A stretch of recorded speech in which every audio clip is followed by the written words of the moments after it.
ये आप तक जानकारी देंगे बायोलॉजी में जो सिलेबस है वो अमाशय यानी पेट। अमाशय में भोजन करते हैं वो सबसे पहले कहाँ पचता है? अमाशय में बता दें। अमाशय के बाद ये ट्रांसफर कर देता है छोटी आँख के बाद बड़ी आँख के बाद ये सीधे यहाँ ट्रांसफर करता है पूरा द्वार के लिए। फिर इसको क्या करते हैं? बाहर करते हैं। तो जानेंगे इसके बारे में आज विस्तार से जानेंगे। अमाशय यह थैलीनुमा आकृति जैसी संरचना होती है। इसकी जो एक संरचना होती है वो थैलीनुमा होती है। थैली ये यहाँ से लेकर के इसकी जो थैली बनी हुई है थैलीनुमा संरचना।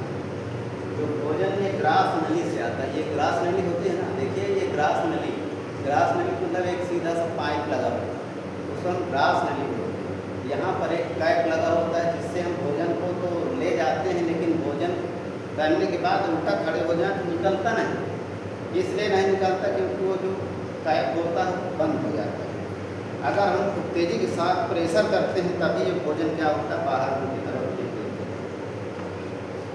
तो यही भोजन क्या होता है? स्टोर हो जाता है। आकर के यही भोजन क्या होता है? स्टोर हो जाता है। तो इसमें देखेंगे तो ये जठर ग्रंथि, जो जठर ग्रंथि होती है, ये जो अमाशय में जठर ग्रंथि पाई जाती है समथिंग 3.5 करोड़ के समथिंग इसमें जठर ग्रंथि पाई जाती है।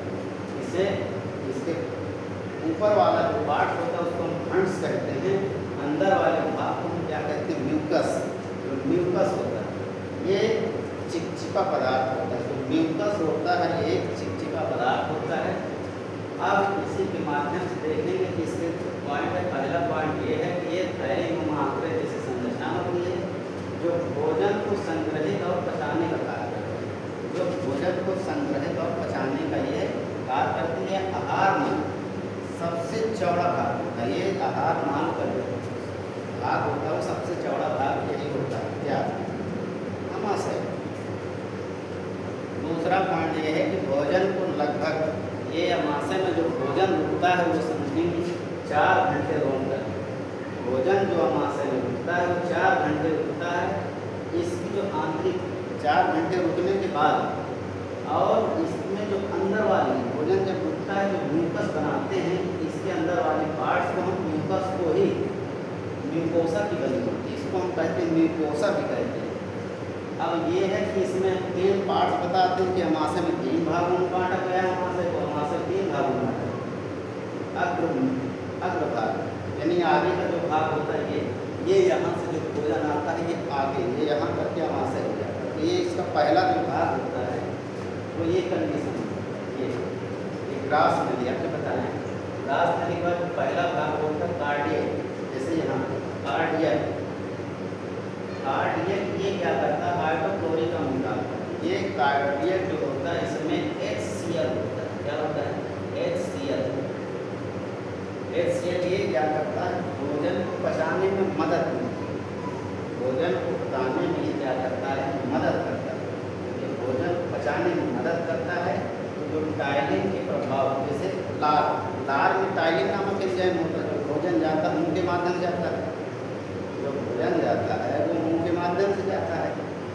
पहले दांत से कुतरेंगे, कांटे में पीसेंगे तो क्या होगा? लार में सन जाएगा। जब लार में सनेगा तो बुद्धि बनेगा और लार में टाइलिन नामक एंजाइम पाया जाता है। तो यही बताया जाता है कि हाइड्रोक्लोरिक अम्ल जो होता है वो निकालता है और टाइलिन के प्रभाव को समाप्त करता है। टाइलिन नामक एंजाइम होता है उसको क्या करता है? समाप्त करता है और कीटाणुओं को मार देता है। क्या करता है? कीटाणुओं को मार देता है। तो भोजन के अम्लीयता बनाते हैं। जो भोजन होता है उसको अम्लीयता बनाती है। दूसरा भाग यह है कि मध्य भाग से कार्डिक कहते हैं। क्या कहते हैं? इसमें भोजन का संकेत देता है, यानी इसे हम कहते हैं रुचि। दूसरा पार्ट रुचि होता है। क्या होता है?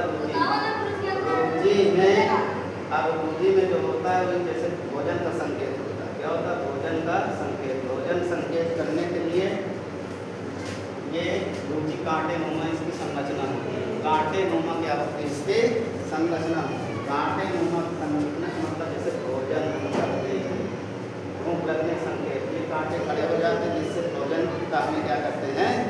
संकेत देने लगते हैं। जब हमको भूख लगने लगती है अंदर जो पॉइंट होता है इसको हम कहते हैं पाइरोलिक। क्या कहते हैं? पाइरोलिक।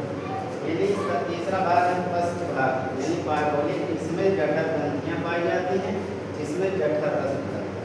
क्या पाई जाती है? जठर ग्रंथियाँ, जिसमें जठर रस प्राप्त होता है। तो 8 चैप्टर यहीं से